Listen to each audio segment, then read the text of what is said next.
Swollen with greatness, slightly afraid lest the noble blood of Nottingham change its mind and leave him at any street corner, Babbitt paraded with Sir Gerald Doak to the movie palace, and in silent bliss sat beside him, trying not to be too enthusiastic, lest the knight despise his adoration of six-shooters and broncos.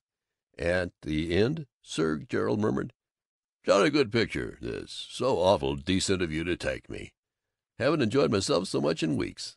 All those hostesses, and they never let you go to the cinema." "The devil you say!"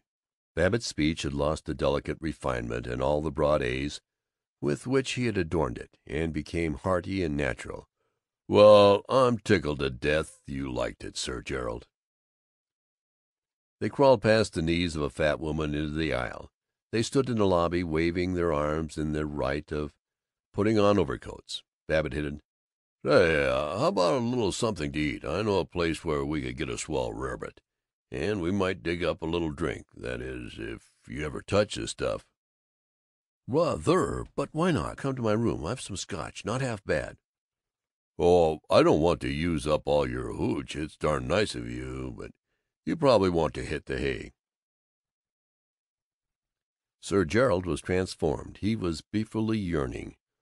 "Oh, really now, I haven't had a decent evening for so long, having to go to all those dances, no chance to discuss business and that sort of thing. Do be a good chap and come along, won't you?" "Will I? You bet. I just thought maybe say, by golly, it does do a fellow good, don't it, to sit and visit about business condition after he's been to all these balls and masquerades and banquets and all that society stuff. I often feel that way in Zenith. Sure, you bet I'll come."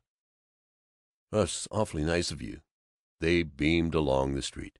"Look here, old chap, can you tell me, do American cities always keep up this dreadful social pace? All these magnificent parties?" "Go on now, quit your kidding. Gosh, you with court balls and functions and everything." "No, really, old chap. Mother and I, Lady Doak, I should say, we usually play a hand of bezique and go to bed at 10. Bless my soul, I couldn't keep up your beastly pace. And talking. All your American women, they know so much. Culture and that sort of thing. This Mrs. McKelvey, your friend, "Yeah, old Lucille, good kid."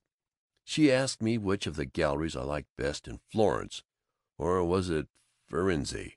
Never been to Italy in my life. And primitives? Did I like primitives? Do you know what the deuce a primitive is?" "Me? I should say not, but I know what a discount for cash is." "Rather, so do I. By George, but primitives?" Primitives." They laughed with the sound of a Booster's luncheon. Sir Gerald's room was, except for his ponderous and durable English bags, very much like the room of George F. Babbitt, and quite in the manner of Babbitt he disclosed a huge whisky flask, Looked proud and hospitable, and chuckled, "Say, when, old chap?"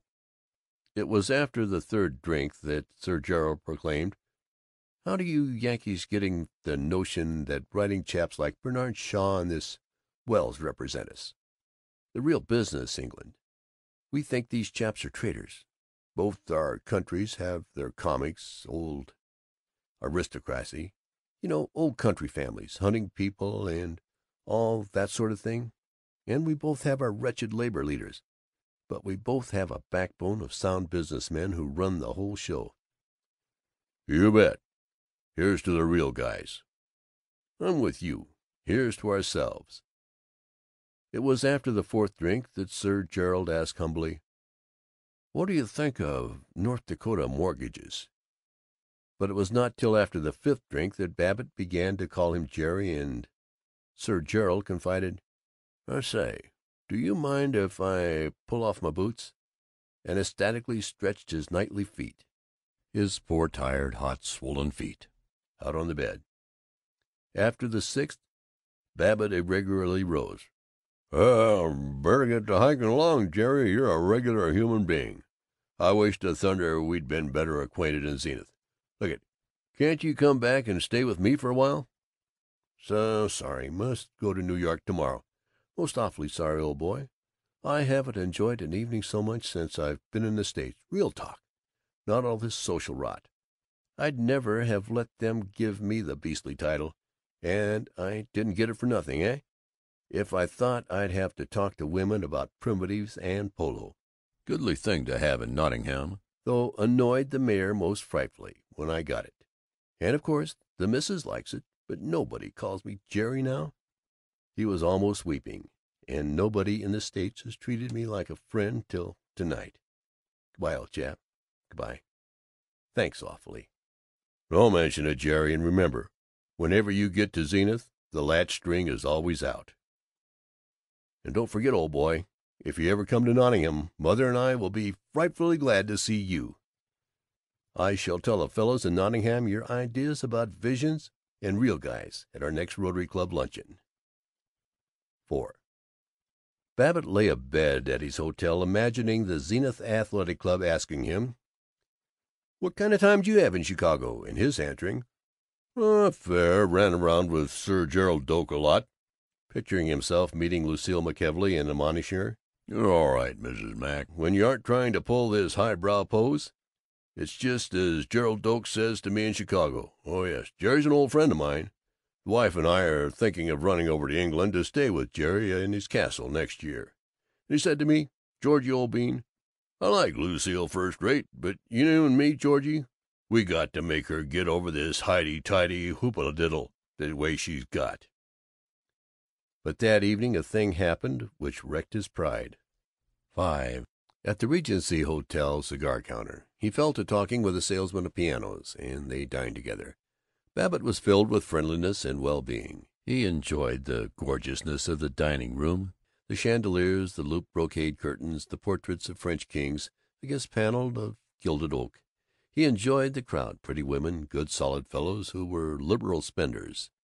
He gasped, he stared, and turned away, stared again. 3 tables off, with a doubtful sort of woman, a woman at once coy and withered, was Paul Riesling. And Paul was supposed to be in Akron, selling tar roofing. The woman was tapping his hand, mooning at him and giggling. Babbitt felt that he had encountered something involved and harmful. Paul was talking with the rapt earnestness of a man who is telling his troubles. He was concentrated on the woman's faded eyes.